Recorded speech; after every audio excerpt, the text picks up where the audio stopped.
Hello everyone, welcome to this YouTube channel nursing Gurukul. Myself Varsha Bhardwaj. तो जैसा कि आप जानते होंगे, हमारे इस यूट्यूब चैनल पर हम लोग बीएससी नर्सिंग और जीएनएम जैसे कोर्सेज के लिए होने वाले एंट्रेंस एग्जाम्स की प्रिपरेशन कराते हैं। तो यूजुअली हमारे चैनल पर ऐसी इन्फॉर्मेटिव वीडियोस आती रहती हैं। तो इसी सीरीज में पहले हमने देखा था सीनेट एग्जाम के बारे में, जो कि यूपी में होने वाला कॉमन नर्सिंग एंट्रेंस टेस्ट है। तो आज हम लोग देखने वाले हैं जीएनएम के लिए होने वाले एंट्रेंस टेस्ट, जिसका नाम है यूपी जीईटी। तो पिछले साल यानी 2024 में ये एग्जाम नहीं हुआ था, लास्ट मोमेंट पे कैंसिल हो गया था और 12th की बेसिस पे एडमिशंस हुए थे, जो 12th क्लास की परसेंटेज थी। लेकिन इस साल 2025 में जीएनएम कोर्स के लिए एंट्रेंस एग्जाम होने वाला है। तो कौन से ऐसे स्टूडेंट्स हैं जो इस एग्जाम के लिए प्रिपेयर कर सकते हैं, या फिर जिनके लिए जीएनएम कोर्स को करना बेनिफिशियल होगा, और एक्चुअली ये कोर्स है क्या, इससे सारी जितनी भी डिटेल्स हैं इससे रिलेटेड, वो सारी हम लोग इस वीडियो में देखने वाले हैं। तो let's continue on that note. तो सबसे पहले जीएनएम है क्या? जीएनएम का मतलब है जनरल नर्सिंग एंड मिडविफरी। तो ये एक नर्सिंग डिप्लोमा कोर्स है, बीएससी नर्सिंग की तरह है, लेकिन इसमें कुछ कुछ डिफरेंसेस हैं। तो सबसे पहले जीएनएम किन स्टूडेंट्स को करना चाहिए, कौन इसके लिए एलिजिबल है, क्या कोर्स आता है, वो सब चीजें हमें आगे धीरे धीरे देखनी है। लेकिन सबसे पहले हमारे सामने स्लाइड है, आपके एग्जाम की एक्सपेक्टेड डेट्स क्या है, कब हो सकता है ये एग्जाम। तो लास्ट ईयर जो टेंटेटिव शेड्यूल था, अब लास्ट ईयर एग्जाम्स तो हुए नहीं थे, लेकिन उसका एक टेंटेटिव शेड्यूल था कि अगर होता तो ऐसे होता। तो सिमिलर वे में अगर 2025 में एग्जाम हुआ तो इन्हीं डेट्स के अकॉर्डिंग होगा। एप्लीकेशन फॉर्म्स हैं वो अप्रैल में आ जाएंगे, यानी आपको अप्रैल का ध्यान रखना है। अप्रैल मंथ में एप्लीकेशन फॉर्म्स आते हैं, लास्ट ऑफ अप्रैल। यहाँ पे जैसा कि टेंटेटिव शेड्यूल में आप एक चीज देख रहे होंगे, यहाँ पे टेंटेटिव डेट्स लिखी हुई है, ये चीज ध्यान रखनी है, एग्जैक्ट डेट्स नहीं गिवन है यहाँ। ठीक है, लास्ट डेट कब हो जाएगी एप्लीकेशन की? 29 मई यहाँ लिखी हुई है, यानी कि मई के एंड तक खत्म हो जाते हैं आपकी जितनी भी डेडलाइन है एप्लीकेशन फॉर्म भरने की, वो 29 मई है।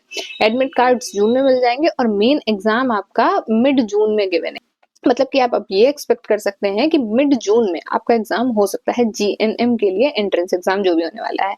बाकी की चीजें कि रिजल्ट कब आएगा, कहाँ पे एग्जाम होगा, ये सब तो आपको एडमिट कार्ड में ही पता चलेगा, और जब पूरा प्रॉपर शेड्यूल आ जाएगा।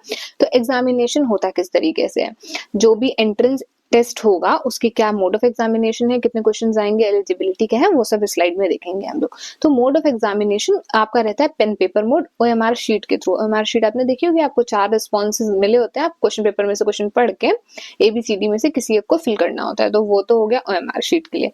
फिर इसके अलावा नंबर ऑफ क्वेश्चन कितने हैं, तो 100 क्वेश्चन आएंगे आपके एग्जाम में। और नेगेटिव मार्किंग नहीं है, ये बहुत अच्छी चीज है। किसी भी एंट्रेंस एग्जाम में अगर नेगेटिव मार्किंग नहीं है तो उससे बेस्ट स्टूडेंट के लिए क्या हो सकता है, मतलब कंपटीशन हाई रह सकता है, लेकिन आपको एग्जाम में अगर नॉलेज है ओवरऑल तो आप बहुत अच्छा परफॉर्म कर सकते हैं। तो एक सही क्वेश्चन के लिए आपको 1 मार्क मिलेगा, और गलत क्वेश्चन अगर आप गलत कर देते हैं तो आपको कोई मार्क्स कटेगा नहीं। मीडियम कैसा रहने वाला है, तो इंग्लिश में और हिंदी दोनों में अवेलेबल है, यानी हिंदी और इंग्लिश दोनों मीडियम के स्टूडेंट्स इसको दे सकते हैं। सिलेबस क्या रहता है, सिलेबस आपका क्लास 10th की साइंस का सिलेबस आता है इसमें, और 11th 12th में जो इंग्लिश है, बाकी जीके आती है इसमें। तो आपको ये चीजें ध्यान रखनी है कि क्लास 12th की साइंस आपको सिलेबस में पढ़नी है, इंग्लिश पढ़नी है और जीके भी पढ़नी है। अब इस पॉइंट पे हम लोग यहाँ पे क्लियर कर लेते हैं एलिजिबिलिटी क्राइटेरिया क्या है। तो जीएनएम एग्जाम के लिए वो सारे स्टूडेंट्स एलिजिबल हैं जिन्होंने 12th में या तो पीसीबी ली थी, कॉमर्स ली थी, आर्ट्स ली थी। यहाँ स्ट्रीम मैटर नहीं करती है, आपका सब्जेक्ट यहाँ पे चेंज हो जाता है एग्जाम में। बीएससी नर्सिंग के लिए जो एंट्रेंस एग्जाम्स होते हैं वहां पे पीसीबी कंपलसरी होती है। नर्सिंग के लिए होने वाले सीनेट एग्जाम में कंपलसरीली आपके पास 12th क्लास में बायोलॉजी स्ट्रीम होनी चाहिए। लेकिन यहाँ पर आप अगर साइंस स्ट्रीम से थे क्लास 10th में तो वो एलिजिबिलिटी क्राइटेरिया है। 12th तक आपकी आर्ट्स की स्ट्रीम थी, कॉमर्स की थी, वो यहाँ पे मैटर नहीं करती। इसके अलावा जो बीएससी नर्सिंग है उसकी ड्यूरेशन डिफरेंट है, वो 4 साल का कोर्स है जिसमें 3.5 years की पढ़ाई है और 6 महीने की इंटर्नशिप है। जबकि जीएनएम 3 साल का कोर्स है पढ़ाई का और 6 महीने की इंटर्नशिप है। इसके अलावा ये उस एग्जाम से थोड़ा सिंपल भी रहने वाला होता है, मतलब जीएनएम का जो एंट्रेंस टेस्ट है ये थोड़ा सिंपल होगा। तो अगर आपकी कैरियर फील्ड ही दूसरी थी और अभी आप मेडिकल फील्ड में आना चाहते हैं और नर्सिंग जैसे एग्जाम्स के थ्रू आना चाहते हैं, हाउस नर्स है, स्टाफ नर्स है, या फिर जितने भी सेंटर्स होते हैं जो कम्युनिटी हेल्थ सेंटर्स होते हैं गवर्नमेंट या प्राइवेट, उन पे काम करना चाहते हैं तो डॉक्टर्स की हेल्प करना चाहते हैं, तो आप जीएनएम एग्जाम के थ्रू एंटर कर सकते हैं मेडिकल फील्ड में। तो एलिजिबिलिटी की हमने बात करी, क्लास 12th में किसी भी स्ट्रीम से आप हैं, आपके मार्क्स होने चाहिए 40% मार्क्स, जिसमें कि इंग्लिश में 40% मार्क्स कंपलसरी होते हैं। किसी भी स्ट्रीम से होने के बाद ओवरऑल परसेंटेज भी 40% होनी चाहिए। ठीक है, इंग्लिश मीडियम, हिंदी मीडियम दोनों टाइप के स्टूडेंट्स एग्जाम दे सकते हैं, इसमें भी कोई डाउट नहीं रह गया होगा। इसके बाद हम लोगों को देखना होता है एज। तो एज का क्राइटेरिया है 17 ईयर्स से लेके 35 ईयर्स तक के लोग दे सकते हैं।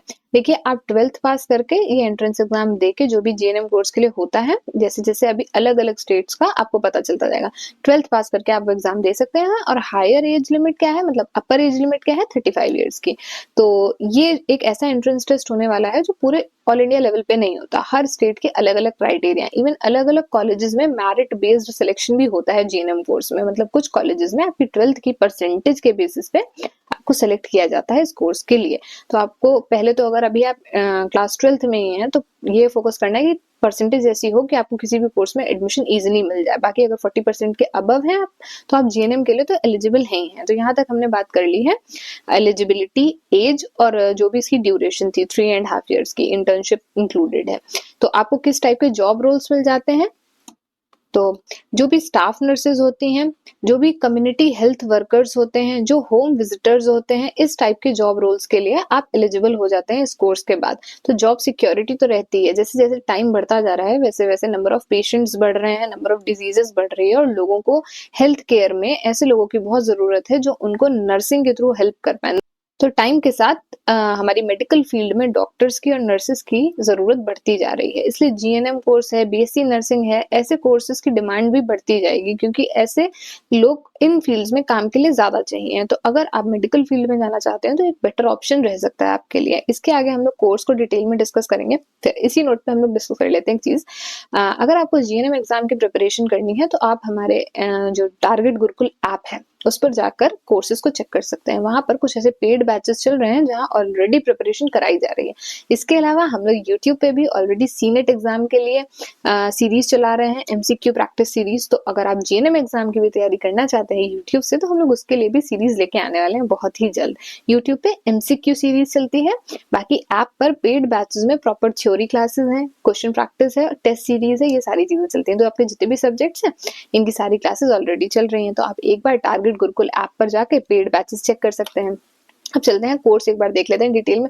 तो क्लास 10th की जो साइंस है, जिसमें chemical reactions, acid, basis, salt, metals, non metals, carbon and it's compounds, ये सब क्या केमिस्ट्री वाला पोर्शन हो गया। बाकी का ये जो लाइफ प्रोसेसेस है और ये कंट्रोल एंड कोऑर्डिनेशन है, ये बायोलॉजी का। तो जिन बच्चों ने 12th में बायो लिया उनके लिए तो काफी सिंपल रहने वाला है, क्योंकि अगर आप साइंस स्ट्रीम से 12th पास कर रहे हैं तो आपको ये सब तो बहुत इजीली क्लियर होगा।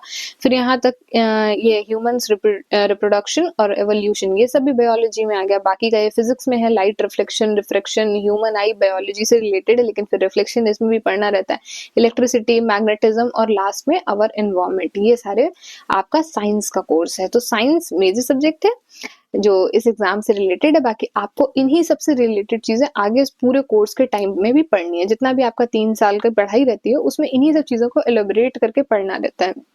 अब हम लोग देखते हैं इंग्लिश का सिलेबस। तो इंग्लिश में रीडिंग कॉम्प्रिहेंशन है, वोकैबुलरी है, ग्रामर में कितनी चीजें हैं ये आप देख सकते हैं, articles, agreements, time, tenses, propositions, phrases, ये सारी चीजें हैं ग्रामर में। और भी ग्रामर का कोर्स है आपके आगे इंग्लिश में ही। Voices, active voice, passive voice, narration है, ये सारी चीजें, सेंटेंसेस कैसे बनते हैं, अफर्मेशंस कैसी होती हैं, इंटरोगेटिव, नेगेटिव, अफर्मेटिव, ये सारी चीजें आपको ध्यान रखनी है। फ्रेजेस वगैरह ये सब पढ़ने रहते हैं इस एग्जाम के लिए। तो ये क्लास 12th के लेवल तक का पूछा जा सकता है, इसलिए यहाँ पे लिखा हुआ है इंग्लिश सिलेबस में क्लास 12th का भी। तो इसी के साथ हम लोग आ गए हैं अपने लेक्चर के एंड में। देखिए, इसमें जीके का कोर्स नहीं इंक्लूडेड है, क्योंकि जीके एक एवर चेंजिंग सब्जेक्ट है। तो जीके अगर आपको थ्योरी की तरह पढ़नी है तो आप उसके लिए किसी बैच को लेकर ही पढ़ सकते हैं, क्योंकि जीके का तो बहुत वास्ट सिलेबस है, उसको हम लोग डिफाइन नहीं कर सकते कि इतना ही आएगा, ना ही ऐसी कोई गाइडलाइन अभी गिवन है आपकी ऑफिशियल वेबसाइट्स पर। तो इस वीडियो में हम लोगों ने जीएनएम एग्जाम से रिलेटेड मेजरली चीजों को डिस्कस किया है। जितनी भी चीजें थी इस एग्जाम से रिलेटेड या इस कोर्स से रिलेटेड, वो सब हमने इसमें डिस्कस की। अब अगर आप इस एग्जाम की प्रिपरेशन करना चाहते हैं तो एक बार ऐप पे बैचेस को चेकआउट कर सकते हैं। अदरवाइज आप चैनल से जुड़े रह सकते हैं। चैनल पे साइंस से रिलेटेड सीरीज तो हम ही लेने वाले हैं, जिसमें क्वेश्चन प्रैक्टिस होगी। तो आपका ऑलमोस्ट हर दिन या ऑल्टरनेट डेज पे लेक्चर्स आया करेंगे, जिसमें आपके जो भी चैप्टर्स थे साइंस के 10-12 उनके सारे क्वेश्चंस जितने भी आपके एग्जाम में आने वाले हैं वो सारे हम लोग इसी चैनल पे डिस्कस करेंगे क्वेश्चन प्रैक्टिस सीरीज के थ्रू। आप पर जाकर आपको इंग्लिश, जीके, साइंस तीनों की क्लासेस मिल जाएंगी। तो ये जीएनएम कोर्स के लिए है, ऐसे ही बीएससी नर्सिंग के लिए होने वाले सीनेट एग्जाम के भी बैचेस चल रहे हैं, तो आप उन्हें भी चेकआउट कर सकते हैं। तो अगर आपको वीडियो से रिलेटेड कोई और डाउट्स रह जाते हैं तो आप नीचे कमेंट्स में पूछ सकते हैं। बाकी अपना पॉजिटिव या नेगेटिव फीडबैक जरूर दें वीडियो पे। बाकी ऐप पर चेकआउट करिए, और अगर आपको इस एग्जाम से रिलेटेड डिटेल्स चाहिए तो आप हमारा व्हाट्सएप ग्रुप ज्वाइन कर सकते हैं। वहां पे आपके टीचर्स आपको टाइम टू टाइम व्हाट्सएप पे अपडेट्स देते रहते हैं, एग्जाम का फॉर्म कब आया, कब एडमिट कार्ड आएंगे, इन सबसे रिलेटेड चीजें जो भी हैं। तो आपको उस ग्रुप का लिंक नीचे डिस्क्रिप्शन में मिल जाएगा।